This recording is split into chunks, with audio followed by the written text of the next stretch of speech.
living by your conscience is not enough. కానీ మనం మనస్సాక్షి ప్రకారంగా మనం జీవించడం మాత్రమే సరిపోదండి. When I say living by conscience is not enough, why? Because the conscience must be shaped and nurtured by the word of God. ఎందుకు నేను ఈ విధంగా చెప్తున్నానంటే మనలో మనసాక్షితో మాత్రమే మనం జీవించకూడదంటే ఆ మనస్సాక్షి ఏదైతే ఉందో అది దేవుని వాక్య ప్రకారంగా అది తీర్చిదిద్దబడినదిగా ఉండాలి. Very good. Yeah. Which reveals his holy standards of right and wrong.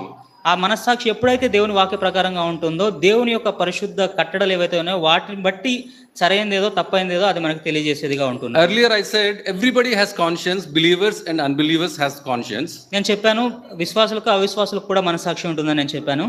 But when you talk about something like this is right and this is wrong, కానీ మనం ఎప్పుడైతే ఇది కరెక్ట్ ఇది సరి అయినది లేదా ఇది తప్పైనది మనం ఎప్పుడైతే చెప్తామో unbelievers say I feel this is right so I am doing it.